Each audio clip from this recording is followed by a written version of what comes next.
My best deal I ever bought was a property that they called me and said, hey, we want you to sell this.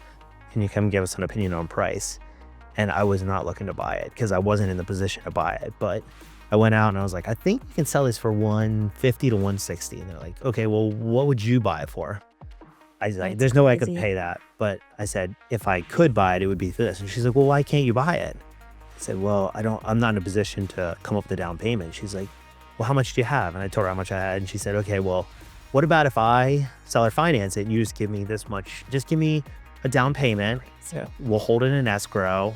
And then, you can just pay me as the bank. But I need the money in 6 months. Welcome back to the podcast. If you guys are looking to ignite your real estate investing, then join us on Investors Unite. And on today's podcast, we have a very special guest, Ben Espenshade. So thank you for joining us. Yeah, for sure. Excited to have you here. Yeah, hopefully I can add some value. No, absolutely. So, you've been in the industry for a little while. You've seen a couple different markets and you do investing. You have your own team that you had started and then now kind of revamping the process. So I'm just looking to dive right into it. So if you want to tell us a little bit about yourself. All right, so started in real estate part-time 2007, saw the highs of the market, saw the lows of the market, got a ton of exposure, was really around like a lot of really good mentors and a lot of people that kind of guided me. Yeah. And then I'd say I started with a continuing education class for real estate that revolved around investing. Okay. And it was basically just a guy who was like, hey, listen, let me tell you how I did it. Yeah. It wasn't really like instructional. Continuing He was like an education. investor or? Yeah, he was an investor. He showed up. He had like 60 doors at the time. And he was a realtor. Yeah, and he was super relatable. And I was like, I'd seen all the podcasts. I'd seen all the stuff online on YouTube and everything. And I was like, until I had like someone I could actually physically talk to, it wasn't really relatable. So Yeah. How'd you meet him? well, he was the instructor for the continuing education. And then he just kind of broke it down like, hey, this is what I look for. This is what I do. This is where I find money. This is how I do this. So Was that local? yeah. So it was local and he was out of Shippensburg, so it was fairly local. Yeah. But it was nice to see somebody that was relatable. Yeah. Someone was actually doing it. Just wasn't on a screen in front of you. Yeah, and also that like, how you failed, how you what he learned from it. So Okay. I always feel like that's, The biggest lessons I learned the from better failure. education. Yeah. Yeah, absolutely. All right. So you started out with being an agent, right? Yep. And then you were at Berkshire Hathaway in 2020, you said, when you started there? So I started so Prudential was where I started. Actually, I started a mom and pop brokerage. Oh, Moved to Prudential, who got bought out by Berkshire Hathaway in 2010. Okay. And then I started KW in 2023. So I was with Berkshire Hathaway for quite a while. So gotcha. And how was your experience there? fine. I mean, I had felt like I had reached kind of the extent of that and I needed something new. I had no ill feelings to anyone over at Berkshire. I was just kind of like, I need to kind Spice it up. see something new, learn from some new people. I So get that. I joined KW in 2020 and was just kind of, And then sort of brought me over too. yeah. Always adding value. Yes. Always teaching. He would be like DMing me all these great ideas. I'm like, oh, this guy's onto something. Knows what he's doing. Well, Well, and I was with Berkshire Hathaway too. So I was like, Yeah, you knew the environment. I knew the environment. I knew some other things. And I was like, She needs to be a KW. well, and I kind of saw a little bit of myself because I started when I was 20. Mhm. So I saw a little bit of myself and I was like, oh man, I was like, she needs to be in the Yeah. room with some of these top producers and some of these people. It'll be that. Okay. So let's pedal back to when you were 20. What made you choose real estate? Why not And I backed college? into the Why? industry. So I did start with college. Okay. I took a job. I took a semester, 2 semesters doing computer science and Ooh. hated it. I mean, I didn't hate it. College I liked. About halfway through my freshman year, they were like, hey, we'll pay you if you, come work with us for 2 semesters and then over the summer. And I think I lasted like 6 weeks and I was just like, I Ooh. don't think this is for me. Yeah. It was a great job, great benefit. Just but coding or what it was was the main computer help, problem solving, things like that. IT?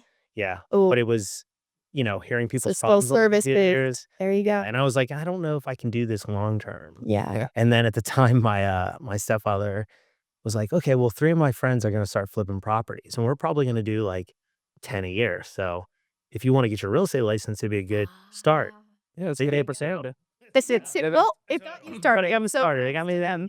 And I did learn a lot because when they flipped properties and then We actually flipped properties with my stepfather and parents for a little bit, How old and were then I you went on my own. when you did that?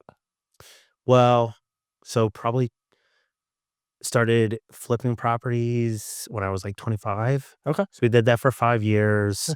And then, kids and stuff like that. I was like, I can't do this. It's too much work. So then I got started investing in just like long-term rentals and then moved into short-term rentals. Yeah. And Okay. Okay. Let's talk about that. When did you buy your first investment property? so the first investment property, 2018. Okay. 2018, 2019. And I did not think that I was going to invest in more. I thought I'll just buy one. It'll be like a forced savings plan. That was a And good I'll time buy though. one. Rates are Yeah, pretty low, right? rates were not bad. And I'd actually bought it. It was funny because I bought it from a client that I had sold it to like a couple years prior. Yeah. So I knew it was a good property and I was like, this is a safe one. So that was the first one. And I just kind of, So did that client reach back out to you to then To sell the list it? property, like to list it? yeah. And you That's were how like, And then you just offered to buy it. yeah. So why don't I buy it? Yeah. And I probably could have bought it for less back then, but I did. He made a decent profit, and I got a good property. hey, I actually still have it. So Oh, cool. nice. Yeah. So tell us about your portfolio and like your buy box and what you specifically focus on. so right now we just sold a couple, but we have 9 long-term rentals and 1 short-term rental. For the longest time, my buy box was, I mean, I didn't start with much, so I had to buy stuff that was like I could buy it, renovate it, rehab it, and then Get your money get out. my money back out. Yeah. So that was my buy box for a long time. Yeah. I wish I would have known that prior because a lot of the flips that we did, You could have just kept I them. would have kept them, Mhm, refinanced mhm. them. But that was kind of my buy box for the time being. Even now, I still kind of prefer to buy them if they're really bad and I can renovate them or turnkey. Sure. The middle, it has to be a really good deal or Yeah. the perfect opportunity. But I had to buy stuff that was like I could refinance, but then also stuff that would appreciate a lot better. Okay. So outside of the city, you've told me that before. You Well, yeah. So focus in. yeah, so the original kind of guy that got me into it was like, listen, I don't know if this is for everybody, but this is how I built my business, and I took a lot from that. And I mean, essentially, what he said was, cash flow is great, but appreciation is better. Yeah. And I think that you know, depending on what your buy box is, and depending on how much money you have and how much leverage or partners, the appreciation is probably the only reason I have 10 now. Mhm. So Yeah. They're all like suburb areas, yeah, so I was only buying like single family. C plus B neighborhoods, Okay. single family, and then I would wait till they appreciated enough, Refinance. pull money out, and then go and Mhm. buy 4 units and things like that. Okay. But so now I'm at a point where the appreciation is kind of caught up, so I can probably go buy more cash flow stuff. Sure. But I think that that's what helped me. I think having the appreciation over the cash flow Yeah. kind of helped me scale faster. If you're looking for cash flow, I got some stuff for you. Yeah. Well, we learned that is kind of our buy box now is kind of still the rehab because I do love seeing a project go from like Yeah. start to finish. And so that's still our buy box. And then now it's more like 4 to 10 units, somewhere in there. Sure. Oh yeah, Something you were we don't looking have at to that pay it. portfolio in Carlisle. Yeah, something where we don't have to like we can pay somebody to manage it. Yep. Okay. You manage your current rentals now yourself. Yeah. Okay. How did you go about the financing for your first investment property? So the first investment property I did straight up 20% down, Oh, really? financed it. Yeah. I mean, Save so the money from like the fix and flips and the yeah, saving the money from fix and flips. And then also we didn't have as much information back then. You I didn't mean, know it about was, creative financing. yeah, no seller creative financing. financing information. There was some information about seller financing, but I Yeah. mean, it was pretty much, that was the way back then. It was like buy it There's something 20% down, Yeah. wait till you have enough, buy another one. Okay, so you've just been recycling that capital over and over again, just through the refinances. Yeah, so flipping first, refinancing, and then buying that. And then, then we started really looking for deals and getting more involved once Yeah. we got like 2 or 3. Okay. So then it was more like creative financing. Like I think I bought one with creative financing, Okay. Okay. but there just wasn't a lot of information out there. How do you source your deals currently? So every deal I have bought has been from some sort of like referral or client Yeah. telling me about it. Okay. So kind of relationships really. Mhm. Yeah. So Nothing that off the MLS. I don't think I ever bought anything off the MLS. Neither have I. One almost hit the MLS, but that was one I That was bought. one you were gonna list. Yeah. Yeah. So I never buy anything off the MLS. I'm not opposed to that, but typically they Really, The It's numbers are just Sure. really hard to find to make it work. yeah. Yeah.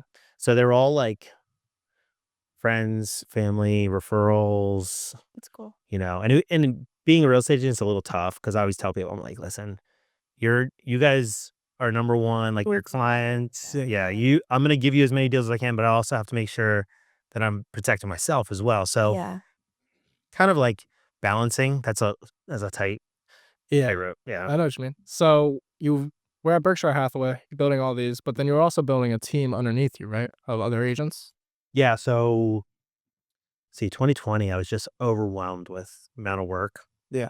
So I was like, I'm gonna bring on a buyer agent. So I brought on a buyer agent, had an administrator. I think at one point we had 5 people. Okay. How'd you go about Um, sourcing them? Well, most of the people, I had 2 new to business agents and one that was just a longtime friend who was like perfect to work with. He's still on my team. Yeah. Um, the trouble is the value proposition was different. The team value proposition was leads, referrals, things like that. And then when 2020 hit and everything kind of shut down, the lead sources dried up, there wasn't near as much buyers to inventory. Yeah. So I kind of had to talk with everyone, all of them. And I was like, I don't know that this is a good fit anymore. Let's, mutually go separate ways and then figure out where it goes from, Yeah. Okay. on. Did that- most of them stay in the business? Are they still? No, only one. Oh wow. Yeah. Was that hard? Well, and 2020 was different. I mean, if you weren't ready for it Yeah. and you didn't have investments or things like that, I mean, it was a It was a- tumultuous time where we didn't know exactly what was going to happen. Yeah. So yeah. also the business changed. So pre 2020, we had relationships were everything.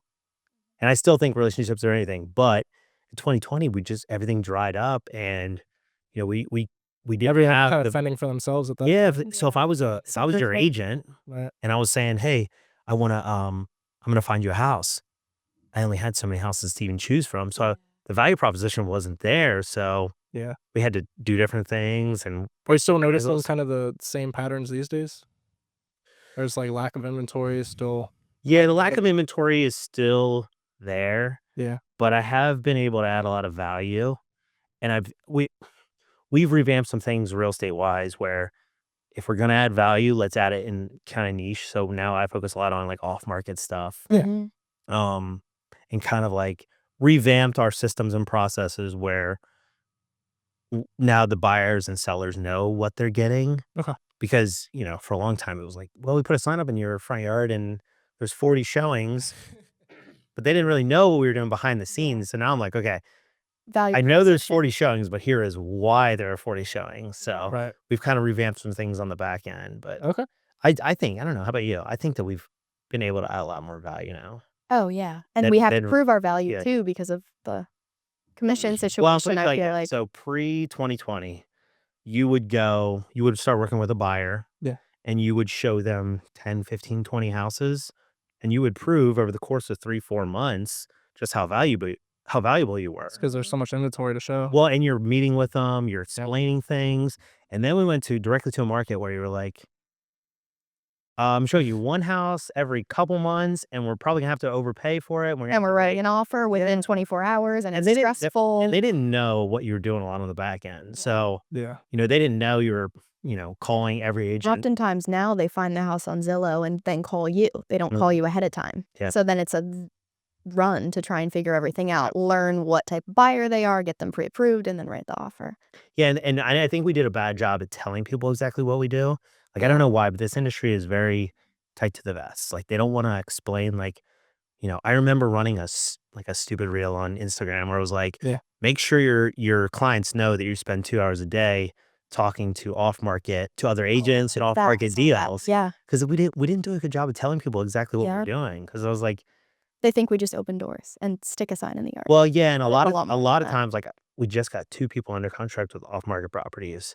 So that's the moat around the castle as far as That's your niche. value proposition. Yeah. Sure. So are you marketing for these off-market properties, or are you just talking on the realtors? So we have systems in place to do all that stuff, but it's a lot of text messaging. It's a lot of calling. So Tell them about the fake AI text messaging. This is genius. Well, so a lot of times, you deal with like people and they think, I think the consumer just thinks we're out to like Sell them. Hard sell that, hard sell them. And A I'm like, screw no, them or that's not it. I'm like, I am literally just the concierge to you. I'm like, I will never be a good enough salesperson to talk you into this house. I'm only gonna be the bit there for the people who want that house, or Yeah. I can help facilitate something. Because a lot of people want to move, they just don't know how to move, or they are only gonna move if they find the perfect thing. Right. So I'm like, no, that's not what we do. So I was having the hardest time getting data out of people. Like, Yeah. and all I want is kind of like where you're looking, what you're looking for. Sure. I'm never gonna try to hard sell you. So I came up with a strategy where I love basically it. just used the text feature. Okay. And then when people would send me a request, or some people would go to my website and fill out like a lead form, Yeah. I would send them AI. I would just create a fake script that said, if you're looking on the West Shore, press 1. If you're looking on the East Shore, press 2. And they were so willing to give me all the directly information. to his phone. So So it wasn't really as I was the AI, it's so but it was such, so smart. but it was a great way to get the information. They take their guard down and then they're open Yeah, because they're they giving think they're me- talking to a Yeah, computer. and most of the time they just want to know what the payment's going to be, but they didn't want to say, "Hey Ben, can you please tell me what the payment's be?" Because they thought it was an invitation for me to harass them. Right. So a lot of Talking to time, a computer though, they were just talking to a "Oh, computer is Yeah. completely different. yeah. And the reason I got that information was because when I was looking for a car, I did not want to go to the dealership. to talk Okay. to an No, I didn't, the because I sales knew, guy. I was like, as soon as I show They're up, gonna on the hard lot, sell you. they're gonna Yep. come out and so I was like, I'm gonna go to their chat. So then I used their chat feature to get all the information I needed about Yeah. the car. Yeah. And then once I found the perfect one, then I would go buy that car. Same thing. So now I was able There to you put go. a lot more of the properties that these people wanted Yeah. into the lab, which Mhm. converted leads. That's awesome. Yeah, good idea. it was a roundabout way of using AI, Yeah. but I mean, Still worked. And I think agents as an industry, we need to work harder on not hard selling and just offering value, because that's a bad stigma that we have. So yeah, I mean, I don't. it depends on the agent, but Yeah, I think that's the big difference. I think you see with agents and different tactics, because I mean, I don't know if you ever heard. I forget who says the quote, but it's like nobody loves buying, but they love shopping with friends. So I Yeah. think that if you can make them feel comfortable, and there's a Just time to act like your push. friends. Yeah, there's a time to Exactly. push, and there's a time to be just sit back. I Yeah. think that's That's a fine line. yeah. Yeah. but it's been hard the past couple of years because of the Yeah. crazy market. So Yeah, now it's starting to change a little bit. yeah. So What are you starting to see now? so in the real estate, I'm seeing a lot of, well, for one, the new 7 days on the market is Yeah. like 3 months on the market, Yeah. because chances are in 7 days they've had 20 showings, and when 20 people say no to your house, Then there's there's only so many buyers left. There's So Cuts. yeah, so we're seeing days on the market. Like if it's 14 days on the market, that's almost equivalent to 30, 40 days on market. So Yeah. we're seeing some of that. We're seeing price drops, but the biggest thing we're seeing is like terms. I just got some clients under contract with, they actually were $5,000 less than the best offer. Yeah. But because of their terms and their flexibility, beat them out. they got the Yeah. house. What kind of terms were they offering? We gave them a lease back, Huge. quick okay. close, lease back. I mean, and I think that's the biggest thing is finding out, even investing, finding out exactly what the What other the seller three- needs. Yep. Exactly. Yeah. Yep. Try to, Just match it together. yeah, you're just like a concierge. And it's there. crazy to me how many agents don't do that. Like even on listings, they write an offer, they call me to say like, oh, the offer's in your inbox. I'm like, why did you not call me previously to talk about what the seller wants and what's important to the seller? Yeah. Well, and I think they probably just assume that price is the number one driving factor. Yeah. But a lot of But times it isn't. it- Like, and actually, I got one. So I wrote an offer for a client that we were the lowest price, but that's all my clients could do. They didn't want to go any higher. That was what Mhm. they felt the property was worth. And we didn't get it. And then about 20, 30 days later, we got a call back, and the agent was like, listen, our deal fell apart, and my seller told me to find an agent that will get it done. You guys aren't near as close, but we're coming back to you because these people need to move on with their life and they need a guaranteed offer. And Yeah. I trusted that you were working with these people and you had that relationship. So So you had a good relationship with the listed agent. yeah, I had a great relationship with the listing Yeah. agent, and they kind of vouched for me and were like, hey, listen, if there's somebody who's going to get this done out of the backup offers, this is who I would trust Yep. first. And that That's why saved the networking with clients. peers is so Yep. important. Yeah. Yep. Well, I've had deals like that too. and how many times do we hear about something that's coming soon, or even just like share different terms that might be Yeah. super beneficial? Like, and that's why I think the public doesn't know, because it is showing houses and it is negotiating things like that. But like, it's all the knowledge, all the lessons, all the training, everything that kind of go into it. All So, the networking that we do, Yeah. the people we have in our back pocket. Yeah. Do you think we're gonna start seeing like an increase in inventory coming soon?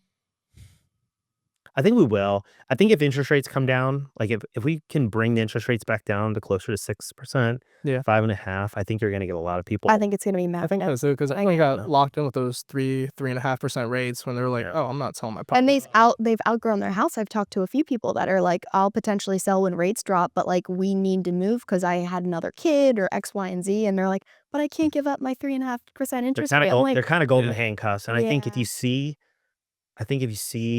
I so buying and selling is always emotional, right? Like it's course. always like you got to live there, you know, Yeah, somebody- 24/7. So especially sometimes people working from home, Yeah. so it's more emotional than anything. And I think if the interest rates come back down a little bit, you will see some people get off of those.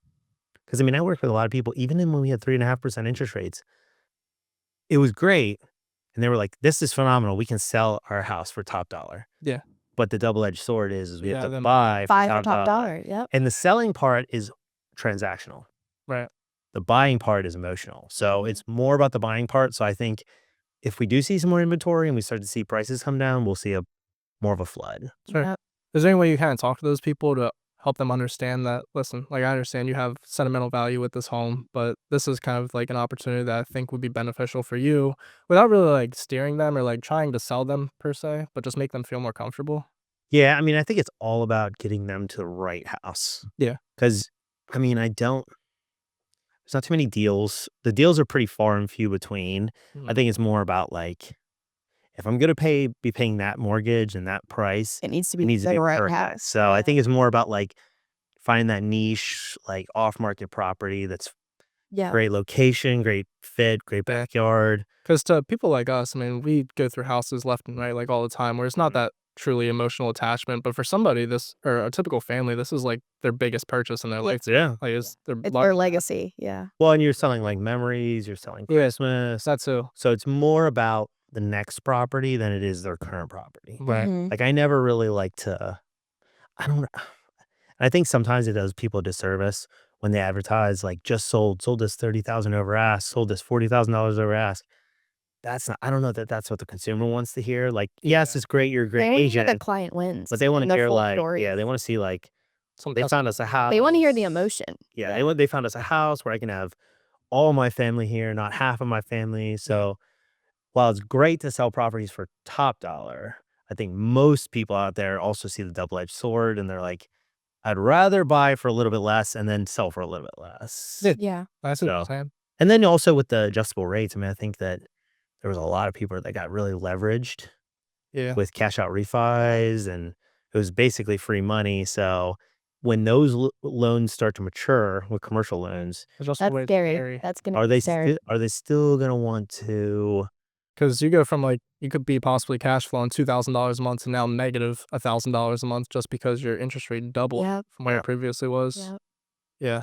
Well, and I think a lot of people get into investing thinking it's just collecting checks and just doing certain things. No.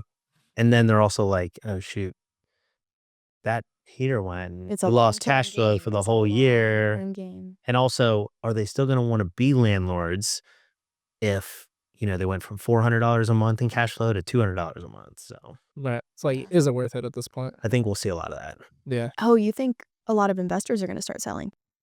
I think they're going to see the writing on the wall. And they're going to say, listen, this is what my Yeah. cash flow is going to go to, and this is what it's worth right now. Maybe I should unload it now. Yeah. Yeah. So I think that could be a catalyst. I don't know. That's why I always tell people try to stay away from the adjustable rate mortgages. It's like if you're able to get even a commercial property locked in for 15, 20 years, it's like Mhm. just take that interest rate because it's not going to change. Yeah. Like, sure, your tenants might change and the amount that you're making might change, but at the end of the day, your expenses won't. So it's like as long as you're able to find the tenants and continue producing that amount of cash flow, then you'll be okay. Well, and I think a lot of people, they did get fixed rates, but they're only fixed for so long.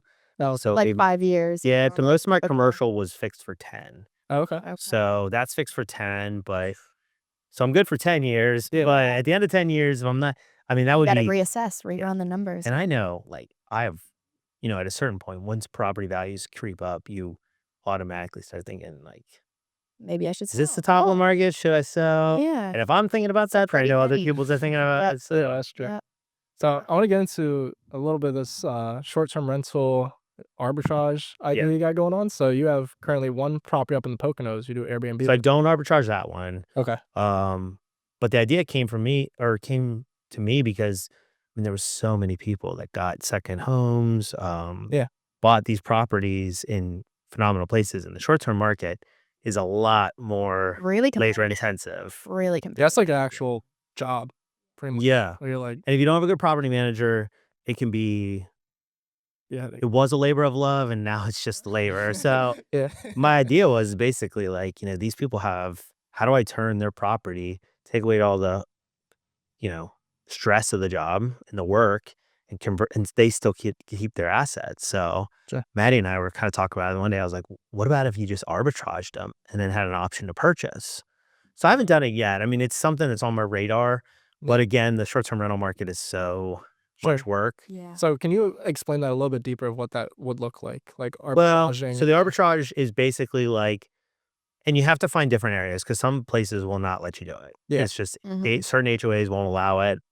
But essentially, you're taking someone's asset, their rental property, Right. and you're renting it from them You have to at a work- higher price than what their mortgage is. So they're still making cash flow. Mhm. Yeah. I mean, in some markets, maybe you get it at, maybe they're just ready to say, hey, listen, just take it over. Sure. It's a forced savings plan for me. But then essentially saying, okay, like if your mortgage is $2,000 a month, Mhm. I'll give you $2,500 so you can at least make some cash flow. Yeah. And then I'll take it over and I will invest my own money into this to get it where it needs to be Yeah. to make cash flow. So there is some risk there, but the benefit is you don't need as much money down. Yeah. Yeah. So you're basically subletting it from them, Right. and then you're running it as a short-term Yeah. rental. And I think the biggest thing that I liked with your idea was the option to purchase and getting that locked in the beginning. Yeah, I don't know that I would do it without an option to purchase Yeah, because because you're renovating some someone firms- else's. yeah. And Well, and most of the time you have to get over the hurdle, right? Like what's the hurdle why this isn't cash flowing? Mhm. And how lack of can- amenities, bad Yeah. furnishing. Does it need a hot tub? Does it need Yeah. like more marketing? Yeah. So a lot of time it is going to take It's some pricey. investment. So Pricey. Yeah. And I think furniture is I like the idea of an option to purchase. At least you have an option. Yeah. So that 2 years in, 3 years in, you can say, okay, I'm going to exercise that option, or no, I don't want Yeah. to. Yeah, that's a good idea. And why would somebody, one of the owners, why would they be okay with you subleasing when they know they could do it themselves and make more money? Well, I think you have to find the right person who doesn't want to like a lot of these are bought at like low interest rates. Mhm. Yeah. So they're still going to make some cash flow. So I think that it's like, hey, well, I have a guaranteed check coming in Mm. versus doing it all myself. Yeah. Short-term rental can be, Kind of like the risk tolerance as well as just how much actual work you have to put into owning the home and making that money. And I liked your idea. You were going through Airbnb, like your ideal location in the Poconos, and you were pitching this to people who didn't have a lot of bookings. So you're pulling market like you maybe know, yep, market you know, where, outdated homes, so you need know, some new paint, need some pretty furniture. That's a good and idea. isn't yeah. well, and like a lot of people, short-term rental space, I think a lot of people saw big dollar signs when Yeah. 2020 when it was, And they didn't realize how many other awesome houses they were going to be up against. And they just well, and short-term rental, more than long-term rental, you're selling experience. Like you're not selling yeah. a 3-bedroom house to rent. You're selling someone's 1 week a year they get Vacation. for vacation. So Yep. Yeah. it's got to be awesome. I mean, there's a Has to be reason perfect. Disney properties can charge like $800 a Mhm. night. So Mhm. It's crazy. you're selling more of an experience about anything. So like it's Yeah. about, having all the amenities, having the feel. Like I think, like our property in the Poconos, we were like, okay, I don't know that people want to stay in a bi-level that's renovated. I think if you go into the woods, you want to stay in a cabin. Oh, I Or you love it. Like a day frame or something. We did a girls Yeah. trip up there. Yeah, I and like you think want that's awesome. yeah, you want like, a big deck, you want woods. A hot tub, a little Yeah, fire pit. you want a vacation. Yeah, exactly. And it was like renovated, but still felt like you were in the Poconos. You didn't want it like all white and open. Well, You we want kinda- it to feel cabiny. Yeah, we kind of did like a reverse.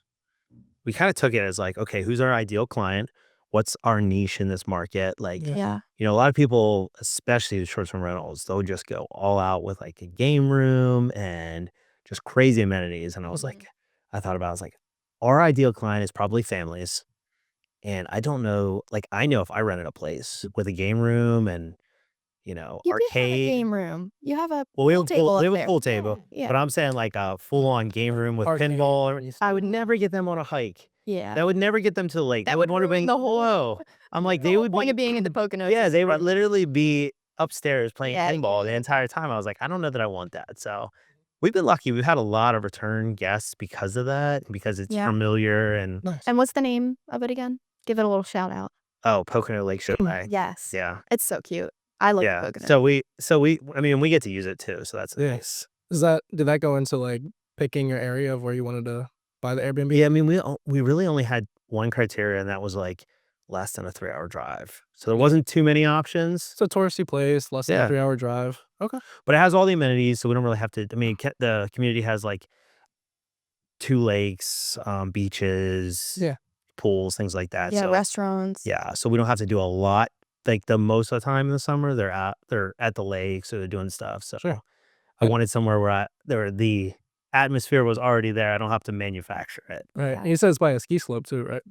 There's 2 up there. There's Okay. Jack Frost and Camelback. Gotcha. Do you notice it's more activity during the winter months or than the summer months? You know, surprisingly, when I did all my research on it, I thought that the summer was definitely gonna be the busiest, and it is for the most part, Okay. because you have everybody from New York coming. Like I'd say Mhm. probably 90% of our guests are from New York. Really? Yeah, but then winter, I mean, Interesting. the first year we kept our rates really low in November, December, thinking that's pre-ski season. Nobody's gonna want to rent it, but Fully It was booked. it low. was fully booked because they don't have a lot of. I Dang. mean, it's mostly apartments. Yeah. So we had a ton of people coming for like 5-6 days Sure. just to get out of the city, Yeah. just to have family over and stuff like that. So Dang. like some of our busiest months are November and December. That's crazy. Yeah. All right. So what kind of like cash flow could you be looking at from a property like this?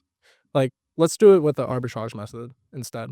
So Well, the arbitrage method is a little difficult to to gauge, just because gauge. depending Yeah. on how much you So rent it out for. yeah, and I think so. One of the biggest things is like I used a couple websites like AirDNA Yeah. and Rebu to fully dial in kind of what the market was doing. Mhm. Okay. And you know, cost versus like obviously the properties on the lake, Mhm. they do phenomenal as far as cash flow Yeah. goes, Oh, but bet. they come with like a really hefty price tag. And realistically, other than those 17 weeks in the summer, Yeah. nobody cares about The lake. you can't. It's hard to sell the lakefront in the dead of winter. Yeah. So Yeah. we did not go for that. We went for a lower price point, but we wanted like, you know, we wanted more consistent bookings. So like on a 4-bedroom, the cash flow up there was roughly around like, so the gross revenue was roughly around 75 to 85. Sure. But they came with a higher price tag. We ultimately decided on a lower price point, 3-bedroom. I think last year we did 65,000 gross. That's really good. That's Yeah. not bad at all. That's phenomenal. Nice. Yeah, so I mean it does well. So like We get to use it. per night, what does that look like? Well, it ranges, but roughly on the peak season, we're about 405 a night. Okay. Yeah. All right.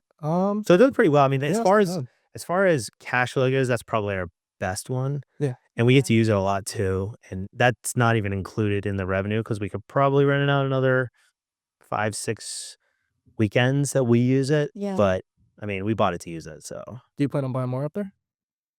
I would. There is really nice, and you're only 2-hour drive from like a So billion nice. people in New York. Yes. So Yeah. it is, and we know the area, so I would. But I kind of have my eyes on like a couple other places, maybe it's further south, but we'll see. What I'm not opposed to it. Sure. I like the arbitrage model because then you don't have to Yes. buy something. you You don't have to touch And the you- water You spurt. even got that one lady like to agree to terms and everything. Yeah. The one I that you mean, pitched. yeah. So it's possible. So it's possible. The downside is the amount of work that goes into it, setting it up and doing like we furnished ours in the dead of COVID, and finding furniture was impossible. Oh, really? Oh, I Yeah. bet. We had to go. And I know it's only like 2.5 hours, but still, that's Well, when yeah, you're furnishing when something. you're furnishing something Pain. and you have to assemble all the furniture, it was a nightmare. So I think our next one we would probably want one like just Turnkey. Okay. Yep. turnkey, but maybe add a few. And you would things. still manage it. No, so we don't manage that one anymore. We turned it Oh, over to good. Okay. now. I knew because when I agreed to terms, so when I agreed to terms on the arbitrage model and we were getting close, I was like, I don't know if I want to do this. And that's when I knew it was too much work. Yeah. And Yeah. like early on, somebody told me they're like, try to do as little as possible because the day it becomes a job is the day you might limit your potential. Yeah. Like Get you tired will of it. stop Yeah. investing in real estate once you're That's a cutting big advice. grass. That's such a good thing. So were you going up there after every visit just to do? No, so we cleaning? were never doing that. We had a cleaner, we had some boots on the ground that would help us with everything, but Okay. it was still registering guests. I mean, Mm. even just It's an HOA, so that's tricky yeah. too. So you had to get people in the gate. So it's a gated community.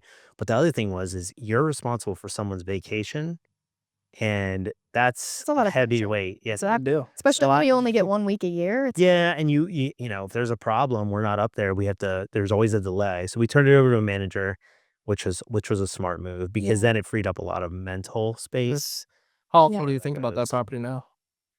So we don't do anything anymore. We do order like supplies. So we have like a rotation on when we need paper towels or Toilet you know, paper, stuff like yeah, hot tub chemicals, things like that. But we don't do really anything as far as like Awesome. maintenance goes. That's awesome. So just set it and forget it. Yeah. Nice. Well, and honestly too, it's turned out to be a better guest experience. Yeah. Because when something goes wrong, they're right there and they yeah, can they're take right care of it there. like They take that. care of it right away. So Do you manage other residences in your I area? think they have like 17 just in our community. Yeah, so it makes it easy for Yeah. them. So they have all the people ready to go. That was the right move. Yeah. And they already know like what could go wrong from other experiences. as Well, yeah, they just to make basically sure it's see it all. See it Like they all. see the weather report and they know it's cold and they know to tell them to, keep some heat on in some of the bathrooms so the Sure. pipes don't freeze. Yeah. Yeah. They see stuff coming before we do. Okay, gotcha. And what's kind of like the price points up there? Like for your example, if you just had a 3-bed, 2-bath, maybe 1,800 square feet. Like turnkey. So they range right now right about 350 to 450 is Okay. like for a 3-bedroom. So I think it's a little bit higher than around here. So it's a lot more upfront cost to get stuff like that. That's why I like the arbitrage model because You maybe get to try it before you buy it. yeah, and also too, I mean, like you see exactly what you want. I mean, you get a lot of research, if anything, Yeah. with an option to potentially buy it. Yeah. But yeah, I mean, that's usually like the going rate for a 3-bedroom. The 4-bedroom pluses do a lot better, or bigger parties. What does it look like for a lakefront? I actually took a listing up there last year, and we sold lakefront for $675 Oh wow. for a 3-bedroom, Oh wow, that's a big. What was the square footage? about 1,400. Oh, that's not big. Yeah, so the That is lakefront added about 300,000. Crazy. That is insane. Yeah. Actually, I work with I don't work with him. I know a builder up there who just I saw some of those on the lake, brand new. yeah, so he builds gorgeous. properties in short-term rentals. He's building 2. Yeah. Grit Coastal is his Instagram name, but he's building Okay. 2 down in Fenwick, Ocean or like Bethany area Yeah. in Delaware. Is that He where you're built thinking about one. going next? Like Well, so place? my Beach. parents have had a place in Bethany, so we go there I all love summer. Bethany. Yeah. Yes. But the guy I work, Grit Coastal, he was a big builder in Philly. He builds a lot of homes there, but he builds Yeah. just short-term rentals Okay. everywhere and then sells them to people. And for has he six done them months. in the Poconos too? So he had one on the lake. It was the black Okay. A-frame one. That is the one we literally drove by. He We were just sold obsessed with it. it. He It's sold it, awesome. but it was like We it's saw the awesome for sale property. sign. We were like, should we go through? That's the one nice thing about like short-term rentals that so going from flipping to long-term rentals, Yeah. the thing I missed the most was like seeing the project done because long-term Yeah. rentals are pretty much like you're capped at what you can do. You can't add granite. All right, it's whatever the market does. Yeah, you can Yeah. only you can't over improve it. But with short-term rentals, you can be a little You're right. proprietary. Creative. And Yeah. Yeah, like to it, it. I They mean, want you could do something a unique mural for or you can do vacation. Yeah. yeah, it's like you're selling an experience. So you're kind of rewarded for your creativity. And you Just get like to with furnish flipping. it, which is so fun. I'm sure does your wife do most of that? The He pictures actually and hired a that. stager for that Did because I was like, I don't know what to do with Oh, this. I would thing. love that project. We got the It's like- main stuff, but like the details or what You had matters. someone do. So we had a stager do all that stuff. But yeah, That's she smart. loves second-hand furniture. Oh, I and bet. stuff. That's pretty cool. But you get rewarded for your creativeness and Yeah. so I mean, like you could have two houses that are very similar square footage, but one might do. And you had the little details. Like you had the book there that talks about all the amenities, tells the story of a house. Look, yeah. Well, and that's what it is with short-term rentals. It's all about the experience. Yep. Like Those knowing little details exactly are what you're gonna huge. get the Yeah. whole way to the back end. It's not about like materials as much as about like uniqueness. And for a builder, you were saying they kind of build specifically for short-term rentals. What would that look like versus just a typical cookie cutter kind of house? Well, I think to me, if I was a builder, the thing I would like the Yeah. most is being not as, custom build, you have 1,000 decisions. Right. And like I could go design a spec house in a day Yeah. because I'm not going to live there for the next 20 years. But if I was designing my own beach house, that would take forever. Right. Yeah. So See I what think the everything- big thing they benefit from that is being able to just keep to a schedule and Yeah. not have and just deciding on everything. And then on the flip side, I think when it's a final product, and charge somebody more too.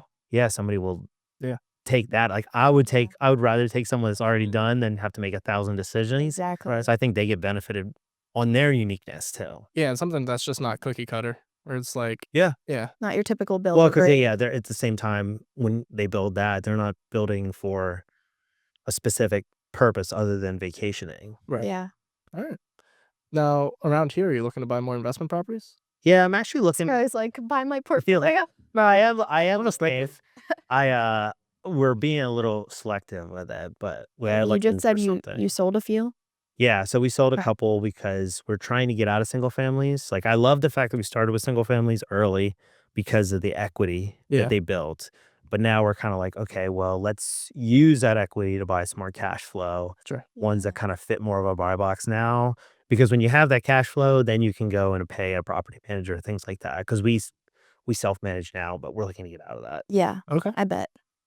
Yeah. Are you going for like all off-market properties then as well? Not necessarily. No? I think our buybacks right now is probably going to be ideally a 4 to 8 to 10 unit. Okay. But all under one roof. Would you then 1031 your current Yeah. properties into that? Okay. Yeah. So 1031 them to try to use as much leverage as Yeah. possible. But I think we're just looking for more. Like again, we're still looking at both the So you're switching to looking for more cash flow. somewhat. Yeah. I still would rather have the equity. Yeah. Like the middle ground. So probably like a C plus area where you can get more cash flow Yeah. because it's hard to make anything pencil Yeah. right now. But more like more cash flow, but also still like good area to buy equity. Yeah. Like I look at early on, if you were to buy a townhouse in a B neighborhood versus a townhouse in like a D to C neighborhood, Mhm. the difference is the 20% you have to put down and the cash flow. So, the cash flow is better on the D neighborhood, but the downside is Not you're gonna not going to get appreciate the as same much. equity Yep. and you can't ever get money back out of it. So you constantly have to save more money to buy more properties versus letting that Yeah. leverage and equity work for you. Yeah, Yeah. I completely agree. Yeah. But you're one of the first people who talked to me about utilizing and like looking at equity and appreciation more than just cash flow. Well, Like the A and B neighborhoods. And I was like, oh, I literally was Well- brand new to real estate. Never thought about that. yeah, and I think cash flow is great. It is great. Like I'd love to have more of it, but ultimately It's not going to help you scale as much. Yeah, as- it kind of unless you have partners or unless you have access to a lot more capital, it's harder to buy more properties versus utilizing some of the equity you have in some other ones, Yeah. like cash out refinances and things like that. I mean, I think when the interest rates dropped to 3%, we cash out refied like 4 of them to buy 4 more. Oh, I'm so jealous. I So wish I was. I'm so jealous. yeah. Should have been buying houses out the Well, way. like for instance, so partnering up gets a lot of bad raps, but I Yeah. know for sure if I had partnered up earlier, I probably would own more properties now, and I think that those properties would have, you can have all of a grape or half of an I orange. was just going to say that. Yeah. You're the one who told me that. Yeah, because I mean, like, yes. I think with investing, you have 2 buckets. You have money and energy, and Yeah. it doesn't matter. You could have all the money in the world, but if your energy is zapped out, Yep. then you're not going to invest more. So knowing I love where that that thought. line is. So piece of advice. Yeah, because I mean, if I had, I'd never wanted a partner because we wanted to own 100% of it. Mhm. But looking back on it, we might own 15 more rentals if we had access to more money or more energy. So Yeah. Sure. picking the right, and I don't think I'd partner on everything, but some stuff. Picking and choosing, yeah. Yeah. Some stuff calls for it, some stuff doesn't. Have you ever worked with just like a straight up private money lender? Never have. No? Would you be open to it? Yeah. I mean, I would for the right things. Because like it's technically kind of a partner, but they have no equity in the deal whatsoever. Yeah. The problem is finding a lot of stuff. And I think, Finding the deal for it is the hardest part. well, Mhm. and I was another thing the mentor told me is it's like anytime you're putting money or putting time into something, you're taking your time away from something else. Yeah. So for a while there, I wasn't looking for rentals. I was just focusing on real estate and Scaling your teams, business. scaling business. Yeah. Because I think you still have to make the main thing. Yeah. And then I mean, you we make still need extra- to fund our investing, so you Well, gotta yeah, and focus on and one or the other. like I feel like with a lot of investing, like 80% of it is swampland, Yeah. and trying to find the 20% that isn't swampland kind of takes you away Yeah.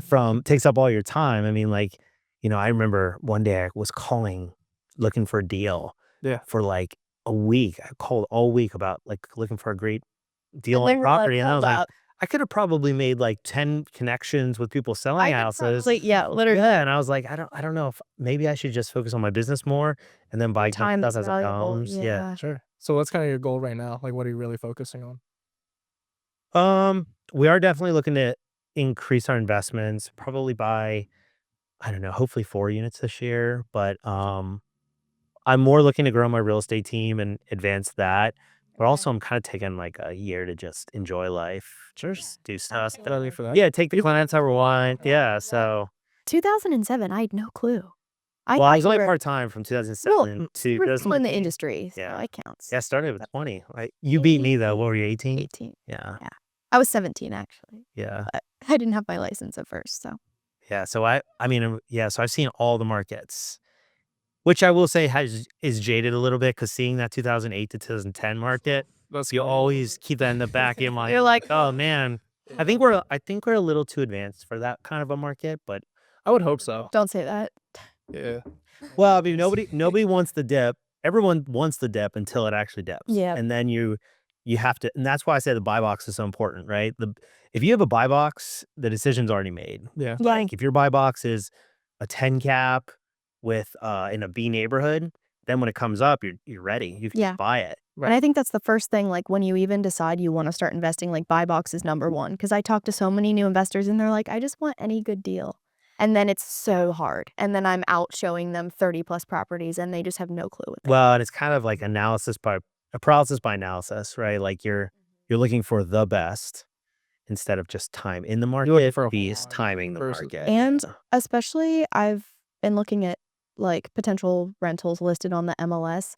The calculations and the cap rates that some of the agents put together are insane. Yeah, They're I never not- understood there's pro no forma. there's no vacancy, there's no, like, expenses or anything calculated into this cap rate, and I'm just like, "What are we doing?" Well, they're But trying to sell you the property. I know, But it's just no, I mean pro forma always and then got it's like, me. "Oh, a newbie investor is gonna pull this up, look at it, and be so excited about the cash flow they see," and Well, Then they're gonna get hit with and I very humbling. I don't really even use cap rate. Like I know it's probably dumb of me not to do it, but I go based on more of a feeling. Like Gene Rivers. I go off of So you have to like go to a Gene Rivers event. He's a Keller Williams like speaker. Yeah. And he's amazing. He's like, I don't ever want to buy anything I can negotiate on. He's like, because if I can negotiate on it, chances are I don't want it. Huh. But he's a big component about equity versus cash flow. Yeah. Yeah. And he's like, just make an extra 30,000 next year by doing more work and more calculated work, and then buy whatever is a good deal. Buy whatever turnkey. Yeah. You're not overanalyzing every single or over calculating every single move. But I don't buy based on cap rate per se. Like I have some parameters within my buy box. Like I look Yeah. for 1%. Like if it can rent for 1% of what the purchase Yeah, that's a price good is, rule to go that's kind of by. a rule of thumb. Yeah. But also like, I'd say that used to work before interest rates shot up. Wanted a little bit higher than that. But well, and like depends on for the instance, in 2019, wouldn't you have bought stuff that didn't cash flow just for the appreciation of some of the stuff? So I think it really depends. Like if you can see an area up and coming, jump on it. yeah. Like I bought one 2 years ago that was about to hit the market, and it didn't cash flow very well. But I knew what that area was going to do. Do you still have it? Yeah, now it's probably worth $150,000-$200,000 more. Wow. Wow. Just because the Sweet. area built up, and There you we go. did do some renovations, but that was the cap rate wasn't great on it. But Yeah. But if you're looking to be like a long-term investor and a long-term buy and hold, then appreciation is really what you're looking for at the end of the day versus just that cash. that's the only way, unless you have really deep pockets, that's the Yeah. only way to scale. Right. Because the market can move from one. Yeah, the market can move 10%, but 10% on 100,000 is a lot different than 10% on 600,000. Yeah. So I think it's kind of find that line between cash flow. Like I don't like one bedrooms just because the amount of, A lot of turnover, a lot of vacancy. like a 6 unit, it's 6 refrigerators, 6 heating systems. Ooh. That's I not was my gonna say, buy. typically that's gonna be like young adults, and they're gonna be in and out fast. Yeah, and I don't really love 3 bedrooms because they tend to, you have to charge a lot for rent. So like the vacancy alone. I mean, people don't talk about vacancy, but like you're gonna go an extra month Yeah. if you have a $1,700 a month rental than you are if you're gonna have a $1,200 a month rental. So, Right. and then $1,700 a month, you might as well be charging $1,500 a month because you lose. Because you just lost, like me, I just lost 3 months on this. Yeah. Yeah. But I mean, it's things you learn. And I things you never like even look had it for. listed on Zillow. You did for a little bit. Like 2 weeks. I figured it out. It's good. I got it. Well, and We're good. I'll say this. So, like a little tip, like I love to take all of my applications I get on Zillow, and I like to take their landlords, and I don't ever cold call them, ask them if they want anything if they want anything or if they want to sell or anything like that. But I'll just maintain a relationship. And anytime I get a great applicant, I'll call all those landlords and say, "Hey, listen, I didn't rent to this person, but this second person is phenomenal. That's awesome. Who do you need? What do you need?" So building relationships. Wait, that's so smart. I might steal Well, that. yeah, because that I'm is talking right now. Genius. What's that? I said, do you have a couple in your pocket For now? sale? For rent? Looking to rent? So I do have one that was really, really good applicant, but they couldn't move in for a month later. Yeah. So I ended up renting someone else. Yeah. But yeah, I'll pass it on. I got a couple vacancies. Yeah. We can fill that. Yeah, for sure. All right. Because I mean that's like a great way to Add value. add value to And other then they're going to tenants. remember your name. Well, yeah, and and- anytime you can add some value to somebody, they're gonna remember it and they're gonna call you. Yeah. Like it was funny. So I had smart. my So smart. best deal I ever bought was a property that they called me and said, "Hey, we want you to sell this. Can you come give us an opinion on price?" And I was not looking to buy it because I wasn't in the position to buy it. But I went out and I was like, "I think you can sell this for 150 to 160." And they're like, "Okay, well, what would you buy it for?" I was like, "Oh, you're asking me to do." So you didn't even go in there wanting to buy it. No, so And they this posed was the a question. this was a That's crash crazy. course on what to ask because this lady taught me so much information, and like now I use it all the time. But she basically said, like, "What would you buy it for?" And I said, "Well, That's there's no way I could crazy. pay that." But I said, "If I could buy it, it would be for this." And she's like, "Well, why can't you buy it?" I said, "Well, I'm not in a position to come up with a down payment." She's like, "Well, how much do you have?" And I told her how much I had, and she said, "Okay, well, what about if I seller finance it and you just give me this much?" She's a genius. Yeah. What Yeah. kind of Who was that strategy? Holy crap. So she ended up Give me that so context. she said, "Well, just give me a down payment. Yeah. We'll hold it in escrow, and then, you can just pay me as the bank, but I need the money in 6 months." Yeah. Where did she find this? Well, and so what her biggest thing was is she did not want somebody to come in and make the house cookie cutter. Mm. So the relationship that I had formed, they had told them like, "Oh, well, Ben, he flips properties," because that was originally what it was going to be. It was just going to be a flip. Yeah. But he returns it to like, he doesn't do your lipstick renovations. He does nice stuff. So she was like, Aw. I this is my mom's house. I just want it to be like, I want it to be restored back to what it was. Yeah. So I was like, well, if I buy it, it's going to be gutted. Like we're going to get back to like, the seller's pain point. yeah, but she basically financed it for 6 months at 0% interest. We did like 20,000 down, and then we renovated the whole thing top to bottom. We had her family, Yeah. like her brother, everyone flew in to see the house. That's amazing. And then we kept That's it for, adorable. yeah, so they loved it. That's so sweet. And it got her mom into the home. That was the thing. She was selling it because her mom needed to own her home. So she needed some money up front. Sure. Yeah. But she also wanted to see it. Like she wasn't so worried about the making top dollar. But then like they came back, they loved it. And then we ended up keeping it for 2 years. And then we did a 1031 exchange, sold it, and then Okay. bought the 4-unit. Okay. But I was like, man, this lady. When was this? I got all my money back because I did a cash out refi at the end of the. What did it pay renovation. at? That is It was like amazing. 2020. Okay. Nice. Well, like right during COVID. How much did it appraise for? So we bought it for 160. No, sorry. We bought it for 120. It was worth 160. We bought it, but I was like, the only way I can do this is if I make enough money to do it. So we bought it for 120. I think we put like 50 into it. Okay. And then it ended up appraising at 200,000. So I got most of my money back, all but like 20,000. Yeah. And then we kept it, but then we sold it for like 265 How many years later? 2 years later. Oh, that's a good. So it was right before COVID too. Yeah. So the market helped us a lot on that. But But then we rolled it into another 4-unit that, I mean, it was great. It was a phenomenal property. Like, it was fully renovated, but I knew at a certain point, a single family could only do so much. yeah. Yep. So I wanted to turn into something that could, get more cash. I mean, flow. it got you a 4-unit, so Yeah. served its There you purpose. go. Yeah. And I mean, she loved it because it got returned back to its glory. That's so cool. Yeah. And that was all she cared about. She only wanted someone to like make it nice, like her mom had it. Yeah. So Did her mom get to see it? now her mom didn't get to see it. Unfortunately, she passed away. But her brother did. Oh, okay. So a lot of people, like the whole family, came back basically That's cute. Where was it? in Mechanicsburg, Okay. like right off of Maplewood. Yeah. But I like flipping properties too. So that was like a way to do both. Like Yeah. I knew this house was going to be worth more because it was like in a B+ neighborhood. It was a really nice Yeah. neighborhood. So And again, who does all of your like design and stuff for the flips? Is that you and your wife, or do you Yeah. help? I mean, so my wife and I occasionally will come in with a stager, just who has like an eye for certain key things, Sure. and we always stage them before we sell them. Yeah. Because that makes such a huge difference. It really does. You ever see like the virtual stagings? Yeah, we do that some. But then it's so disappointing when you get the client in there because they see it Like, online. why is it empty? I just Yeah. virtually staged a rental Yeah, I would do that. because I was like, Yeah. the person who's going to pay this rent needs to envision their life here. Yeah. So we virtually staged a rental. We will virtually stage some rooms that don't make sense, like a bedroom. Where the bed's gonna go, but Yeah.